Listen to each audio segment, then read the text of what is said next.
Hello, everybody. Thanks for joining me here on the ice. Well, just when you thought bubble hockey was done, drafts were done, free agency frenzies all over, but the bottom line is here in Manitoba, the MJHL had a successful start to week one.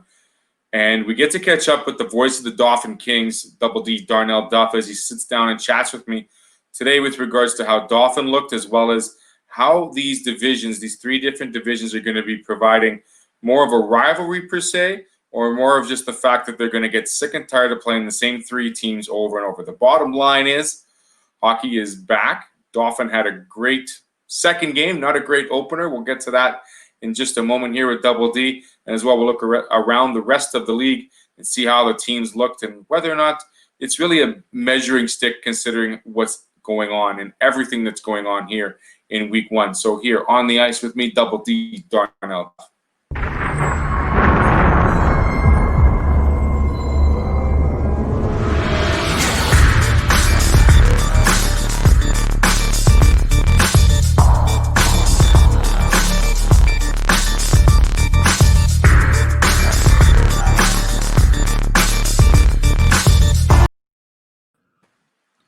As promised, Darnell Duff in pride and proud Dauphin, Manitoba, home of the Kings. How was the weekend? Happy Thanksgiving. How was the weekend for you, Darnell? Yeah, happy Thanksgiving back to you, Theo. And the weekend was fun. Started off with a little bit of hockey, as you mentioned, the MJHL season. Then it's always nice to, unload and, debrief, I guess.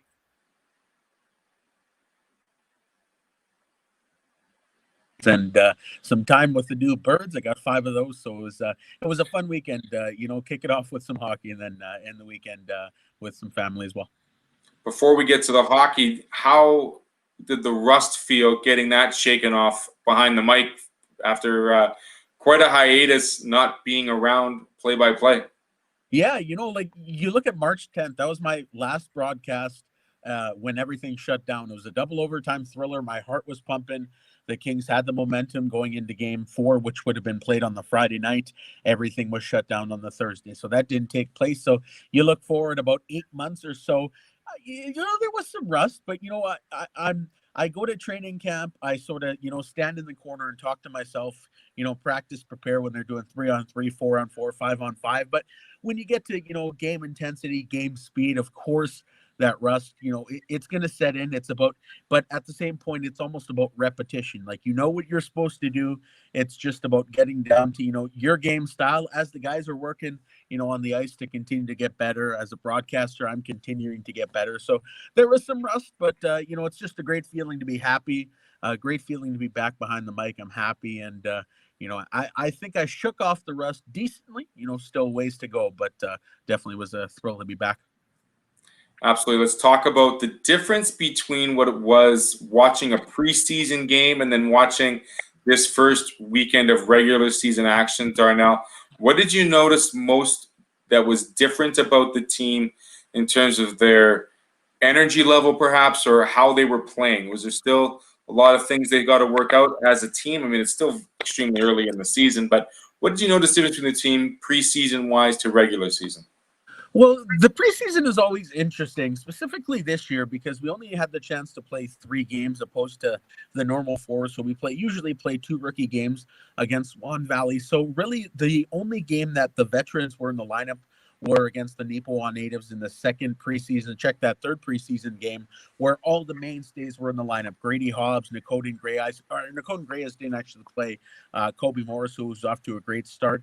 It's all about trying to find that chemistry, and that doesn't come that easily when you have guys who maybe haven't played together. Maybe some egos come in the way because, you go from being one season, you're the goal scorer, to now maybe you have to take a little bit of a back seat and pass it off to another guy who's a goal scorer. I don't know if there's any of those specific players on the Kings. I think Doug Headley has put together a very good roster, but it's just all about chemistry. The Kings team this year is extremely skilled. There's no doubt about that. The talk around the league is one of the most deep teams and offensively gifted teams in the league. Now it's just about fine-tuning things. I think getting that chemistry together with the first, the second, down to the third and the fourth line, solid goaltending. So you look at the preseason, a lot of the rookies played. So, some of those rookies had chemistry with other guys, but they're not playing as much perhaps once we get down to the regular season, because you're seeing a lot more of that veteran presence. But I think overall, the first couple of games, chemistry was okay. I think it was a little scratchy at times. Of course, everybody's excited to be back, trying to do perhaps a little bit too much offensively. Whereas, you move forward in the season, you're going to be passing a little bit more, perhaps, as opposed to taking that shot that maybe you wouldn't have taken, 10, 15 games down the line. But I think it was okay. The pace was fast. The intensity was good. Obviously, the feud between the two teams, between Dauphin and Weiwei, playing 2 times in the matter of 48 hours. So overall, a pretty decent start to the season. So let's talk about game 1 versus game 2. I mean, you talk about the skill. Where was the skill in game 1? And were they just gun shy, not playing nice in front of their home fans, or what was the deal there? Well, the skill in game 1 was the Weiwei Wolverines. They came out after 40 minutes. They took a 6-0 lead. It took them just 2 minutes and 47 seconds to score the first goal of the game. Jacob Charco. They won the physical battle. They stayed out of the box, did the Wolverines. And when the Kings went in the box, Weiwei made them pay. They scored 2 goals. They went 2 for 4 on the power play, did the Wolverines in game number 1. I think the Kings had so many high expectations on them. Like I mentioned, the talk around the league is this team should be a championship caliber roster. So you go into the regular season, you think maybe things are going to be a little bit easier. Weiwei's just coming off a short bus trip through Riding Mountain National Park. So maybe we don't have to push it as hard, maybe trying to be a little bit too much individual play. I think I saw throughout the game. Goaltending on Friday night wasn't superb. Matthias Smith, who was primarily a backup last night, had the chance to start several games because injuries hampered the club. But when Levi Mitchell came at the trade deadline, it was pretty much Levi for the rest of the way. And then you fast forward to Saturday. I think I don't want to say it was a wake-up call, but I think the Kings realized what needs to happen to have success. They changed things drastically, and starting between the pipes, Matthias Smith came as a new man. He went 30 for 30. Guys like Kobe Morrisseau had 2 goals and 2 assists over the weekend. He was named the Northwest Division Player of the Week. Grady Hobbs had a great game. Austin Lamott. And then you go to some of the depth players, Charles Massey, who not necessarily expecting him to put up huge numbers this year. He put up 2 goals on Saturday for his first 2 MJHL goals. Dylan Winsner, another depth player, had an assist. Owen Wareham, he's just a first-year player after playing 3 years with the U18 Yellowhead Chiefs. So it was a dramatic change from day 1 to day 2, losing 7-3 to winning 7-0. But I really do think the 7-0 victory on Saturday, I'm not saying things are going to come that easy the rest of the way, but I think you're going to see that honest effort defensively and offensively more often than not moving forward in the season. You mentioned our 3 stars of the week as well as the Northwest Division Player of the Week. Can we nickname Kobe and Hobbs as the comic strip now? Can we start that? Well, the funny thing about Kobe Morrisseau and Grady Hobbs, as I mentioned, they started on the first line on Friday with Vinny Nardone. Nardone is a Division I commit to the University of Nebraska Omaha. They were doing okay things, but Doug Headley mid-game on Saturday changed things up. He actually put Kobe Morrisseau down to the second line, played with Austin Lamott and Noah Wagner, and then that sparked Wagner to play a solid game, and that also sparked Lamott to get 2 goals and 1 assist, and then Kobe Morrisseau, he's a player everybody knows. He's played in the Western Hockey League. He has the abilities to take over. So you look at the top of the lineup, of course, Grady Hobbs, MVP last year, Vinny Nardone, a Division I commit, 1 point over the weekend, Kobe Morrisseau down the lineup.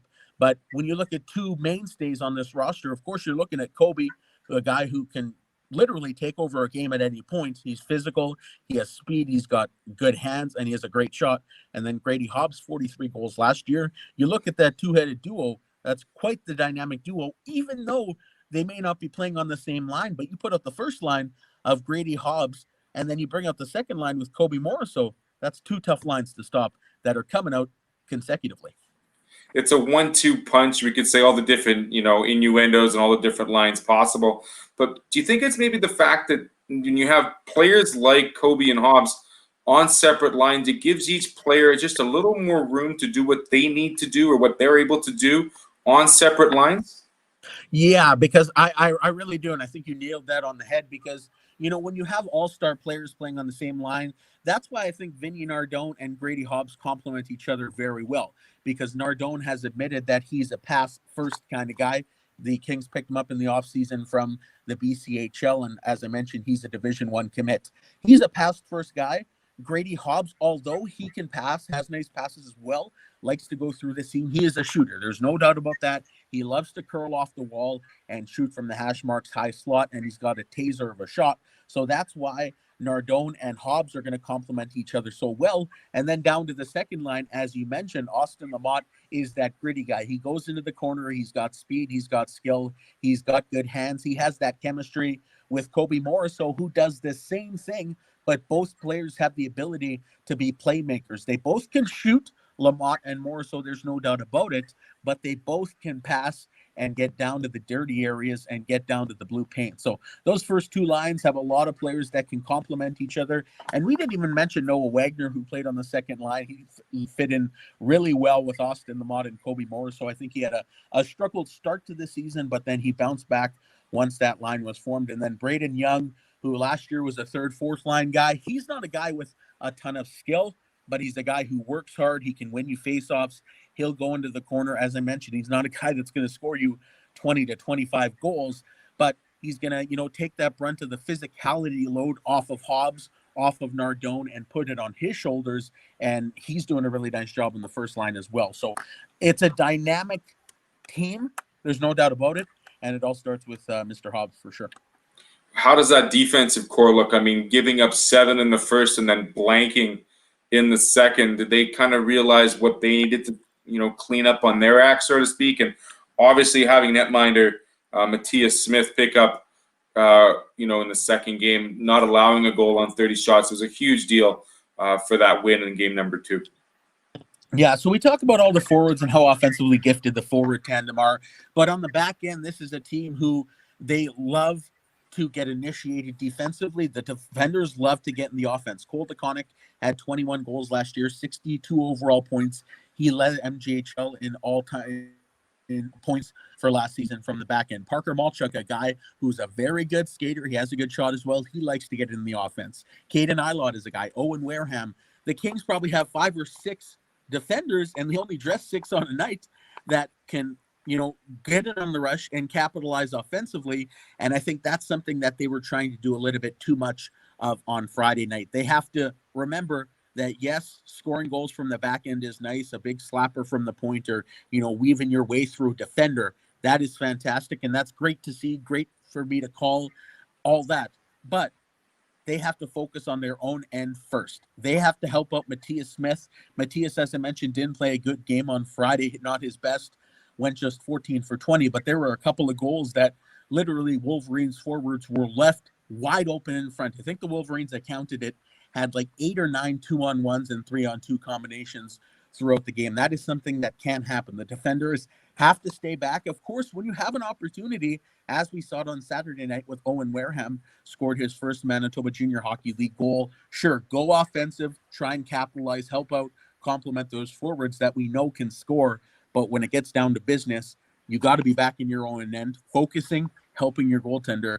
And at the end of the day, if you complement a good goaltender with a solid defense, good forwards, you know what that means to you in the end. Means 2 points in the win column. That's what it counts for, Darnell. We're going to ask you one more question before we head to break.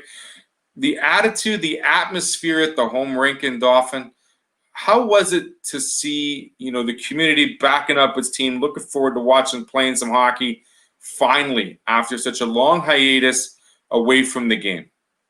You know what? That's funny, because that's really like a 4-part answer, because everybody was super pumped to come back into the rink, but MJHL guidelines only allow 50% of the capacity into the arena, which is credit union place. So there were about 600 fans. Now they have all their season ticket holders, and there were 100 walk-up tickets. So just let me paint a picture. The box office opened up at 6:30. People were coming at about 5 o'clock to get into the lineup. So they had to turn away about 200, 300 people, which is unfortunate, because you never want to turn away fans, especially at a junior hockey game when teams so desperately are looking for money on a day-to-day basis. But it is what it is.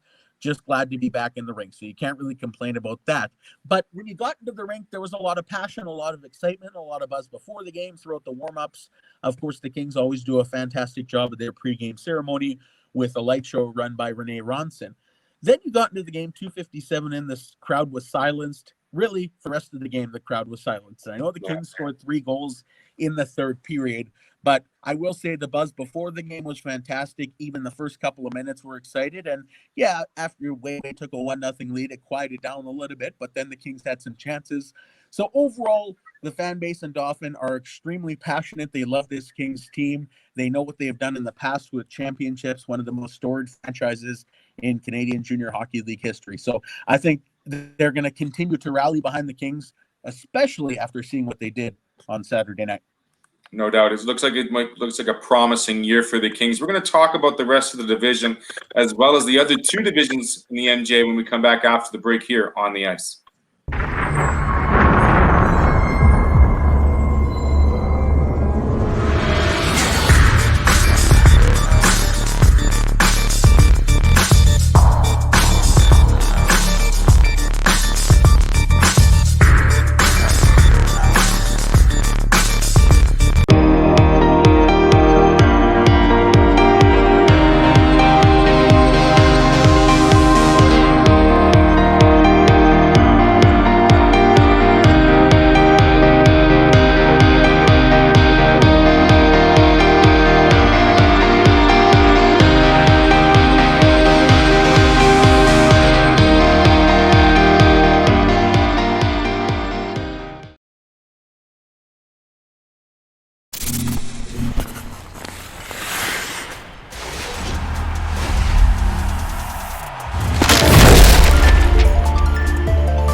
Darnell Duff, the voice of the Dauphin Kings. Darnell, how sick and tired are you going to get mentioning Wei names as well as who else is in that? Swan and OCN names over and over and over and over again.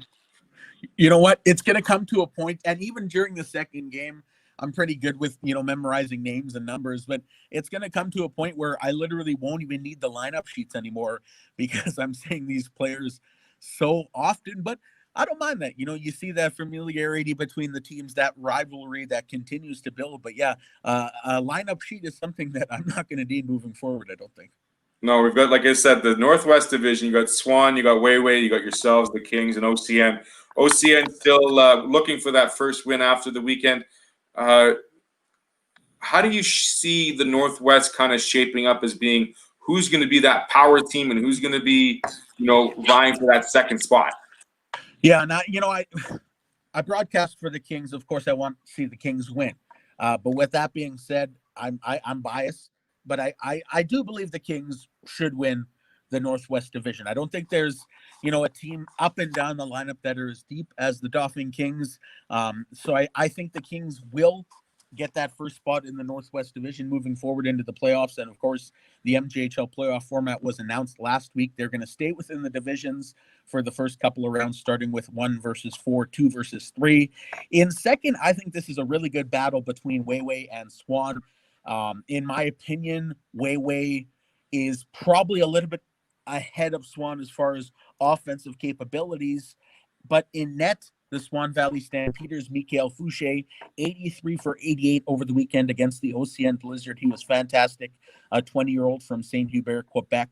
He's come back. He doesn't have a scholarship for next year, so he knows, he's admitted in the past how important that this year is for the 20-year-old from Quebec. And I don't think the OCN Blizzard, although they've had some very tough years over the past they brought in Billy Keane, former head coach and general manager of the Winnipeg Blues. And we look at those games over the weekend. Fouché, as I mentioned, had to make 83 saves for Swan Valley. OCN had 88 shots within 2 games. In my mind, what that means is this team has offense. They have speed. They were playing in the Gordon Laughlin, a smaller arena, just as is the Swan River Centennial Arena, the home of the Stampeders. So I don't think OCN is going to be a rollover in this division whatsoever, specifically playing 8 games against one team. OCN and Swan have always had that rivalry, of course, being the 2 most northern teams in the Manitoba Junior Hockey League. There's always been a rivalry between the Kings and the Swan Valley Stampeders because of the Highway 10 rivalry. Now, the rivalry between OCN and Wei hasn't been as big in the past as it hasn't been for the Kings with OCN, but now playing one team 8 times in the course of the season. And also, Dauphin plays OCN 8 times before Christmas. Yeah, In the next I couple of saw months, that. it's crazy. In the next couple of months leading up to next week or starting next weekend, you're going to see OCN 8 times before Christmas. And I expect some really good battles between the two clubs. It's always tough. I don't care how low in the standings they are. It is not easy to go into OCN, the Gordon Laughlin. Even if they only have 50 fans in the stands, they're banging. They actually have a little bit of a section Yeah. above the king or above the visitors bench that there's like 15 passionate fans that are heckling you the entire game. It's tough to go up north and win a hockey game. So I think this is going to be a competitive division, but I do see Dauphin 1, Swan 2, maybe 3, and they're going to interchange with Wayway. But I thought as well. So you talk a lot about traveling and having to go up north. How happy is the Southeast Division that they do not have to travel up to OCN, the Paw, Wayway, and they get to stick in their little bubble of their own? I mean, Steinbach, Winnipeg, and Selkirk. That's a more friendly travel schedule if I've ever seen one for those 4 teams. Yeah, you literally couldn't see any friendlier of a schedule. And also the 2 Winnipeg teams are playing at the same rink at the Rink Hockey Training Center. So that's the Freeze and the Blues, and then Steinbach and Selkirk. There is basically zero travel. I've actually heard that Selkirk at some games are actually going to be driving up themselves and meeting at games. I can't confirm that if that's the fact, but when you talk about travel schedules, yes, we're going to see Steinbach, we're going to see the Winnipeg Blues throughout the season, but you're only going to see out of division opponents twice each. Both the Kings games against the Freeze are coming in Winnipeg, so that saves them a 4-hour trip up to Dauphin. So if you're Winnipeg, your schedule, you're laughing, because travel wise and saving the money, getting on a bus and all that sorts of thing, you're saving a lot of money with minimal travel, which is obviously ideal. You know, you never want to travel a whole great distance to play hockey games, where if you're OCN, they have a tough travel schedule, because usually how OCN works, they'll play 4 games in 5 days. They'll play all the Southern teams, get all those 10-hour trips out of the way. This year, they're going to be doing a lot of day trips, because the MJHL has said, well, you're not going to be staying in hotels a lot. That is the case for all of the teams. I know the Stampeders have a couple of overnight trips this season, but that's about it. So there's some teams with tougher road schedules, and then there's teams with travel schedules rather, and then there's basically teams that a travel schedule almost doesn't even exist. Yeah, they're playing like minor atom hockey as a bunch of young men, no doubt. It's funny to see that. Well, the Freeze and the Steelers still looking for wins. The win one after the weekend, but let's quickly look at the Interlake, where you've got, I mean, Winkler on top right now, Nipawa at the bottom. A little bit more travel, but more importantly, this is I call this like the Southern Division, not the Interlake Division, only because, I mean, there's some good hockey players in these 4 teams that hopefully will get the exposure they rightly deserve, as so in the Northwest Division. Who do you like in the Interlake to finish behind? I think Winkler's the strongest of the 4, but I mean, Portage always has a great team no matter what. Yeah, I agree with you. I believe Winkler is the strongest team, but I also think overall with these 4 teams, this is going to be the best division in the Manitoba Junior Hockey League. I don't think there's a question about that. You look at Winkler, as you mentioned, 2-0 after the weekend, but their game 1 win was in overtime against the Nipawa Natives, who dropped both games. Of course, they're 0-1-1, but Nipawa is led by Thompson Finney. They also have Dawson Green. They have some good forwards. Eli Leifers was their leading scorer last year. He is back. Carter Sawchuk, they picked him up from the Dauphin Kings over the offseason in a deal that saw, of course, Parker Malchuk come back to the Kings. Austin Klein for Nipawa. So, 13 wins last year. They've struggled so heavily over the years. I think this is a year. Ken Pearson, of course, we know most from his time with the Winkler Flyers. I think Nipawa is going to be a team that surprises a lot of folks. I know that's the talk around the Kings dressing room, that they believe this is a year that Nipawa can certainly make some noise. And then the Portage Terriers, I really do feel bad for Portage because of last year. They sold their farm because they were going to host the national championship. They were up 2-1 against the Kings, and they sold the farm. Blake Spiller got rid of a lot of prospects to bring in 20-year-old guys that he believed could win a national championship. That wasn't the deal because, well, everything was shut down because of the coronavirus. So I do feel bad for the Terriers, but they did bounce back over the weekend with 1 win and 1 loss. The Verdant Oil Capitals, they're very, very good, led by Kyle Kozma between the pipes. Connor Geeky, who was a second overall pick by the Winnipeg Ice in the 2019 WHL draft. But perhaps the best performance of the weekend was Chris Fines for Portage. He went 53 for 54 in a 2-1 win against the Verdant Oil Capitals for the Portage Terriers. So you're seeing a lot of shots over the weekend. As I mentioned, Mikhail Fouché saw 88, Chris Fines saw 54 in one game. And I think that's the case where, the defensive intensity isn't there where it needs to be, maybe the system play because it's so early in the season. So I think as the season goes on, you're not going to be seeing as many shots, but I think this is a complete toss-up. I even see the Verdant Oil Capitals over jumping the Winkler Flyers, but I think Winkler and Verdant will for sure go 1-2 in my opinion. So it's probably wrong because I usually think things wrong. The Portage Terriers, I think, will be in third. I think the Nipawa Natives will end in fourth, but I don't think they're going to be that far behind the pack.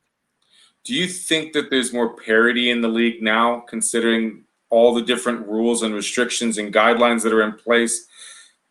Because it's another thing on players' minds to consider, or are they going to be able to, they have to maintain a certain focus when they come to game time. And a coach has got to do just that much more to make sure that they are on game ready, buy-in time when the puck hits the ice. Yeah, I think the buy-in thing is the biggest thing. Doug Headley has said he wants guys on his roster, 20 guys that buy into the process, buy into coming into the rink every day, working hard, of course, outside the rink, staying safe, continuing to keep that healthy regimen, of course, as we live in a COVID-19 world. But I think, I think there is a lot of parity as we look forward to the season. You look at teams like Dauphin, Winkler, Verdant, Portage, Down, Steinbach. Steinbach is believed to be one of the strongest teams in the league. They had 2 shutouts over the weekend. I don't know how much stock I put into the shutouts because they were against the Winnipeg Freeze. That's not saying anything bad about the Winnipeg Freeze. I haven't had the chance to see them. They're a new franchise, the expansion team this year, and they have a lot of young players. But Thomas Couture and Simon Harkness had shutouts for Steinbach over the weekend. Will Gursky had a really good game for the Winnipeg Freeze in game 1 when he made 36 saves on 38 shots. So I'm not saying anything bad about the Winnipeg Freeze. I just don't know what they're going to have with the young roster they have iced in their first year in the Manitoba Junior Hockey League. But I think at the top of the standings, there's a lot of parity. I think there's a lot of teams that believe they have what it takes to be a championship roster, which is really exciting because there has been so many years where Portage and Steinbach. The Verdant Oil Capitals a couple of years ago, they made it to the finals. Of course, they played the Portage Steinbach Pistons rather. So it was those 2 teams for so long, just sort of rotating championship after championship, year after year.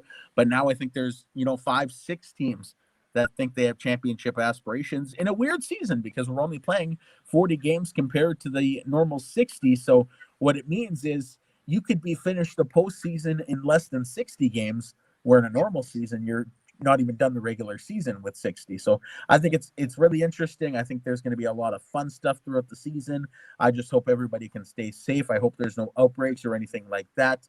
The MJHL, they're deciding their standings by winning percentage, just because unless there is an outbreak and one team plays 30 games compared to the 4th. But what if that one team goes 29-1? Theoretically, it's not going to happen, but what if they do and they don't finish in first, although they should, because 29-1 deserves to be a first place team? Any take homes from week 1 for you, Darnell, before I let you go? I think take homes from week 1 in the action that I saw. Wayway is going to have a strong team. They work hard. Taylor Harnett has done a fantastic job. Doug Headley's come in his 3rd year, actually his 3rd stint with the Kings, but his 3rd year since being back. And just a fun fact between those teams, Wayway and Dauphin, in the 2017-18 season, Wayway had 8 wins. It was my first year with the Kings. We had 14. 22 wins for those 2 teams combined in the 2017-18 season.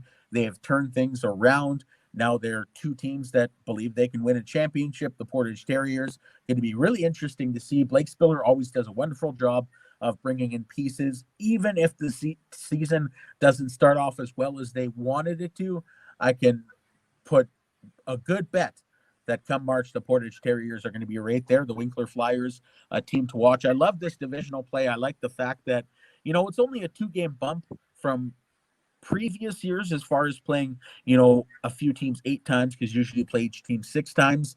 I wish we could play out of divisional opponents a little bit more, but it is what it is. It's just, you know, it's happy to be back at the rink. There's a lot of guys who are, you know, had really great weekends, including Brendan Foreman, who started off the campaign with 3 goals and 4 assists for the Winnipeg Blues. So just happy to be back at the rink. There's going to be a lot of good hockey throughout the season, and the MJ is slowly becoming one of the better junior hockey leagues in Canada. And hey, they're the only junior hockey league in Canada right now that's actually playing regular season hockey. So a tip of the cap to Manitobans.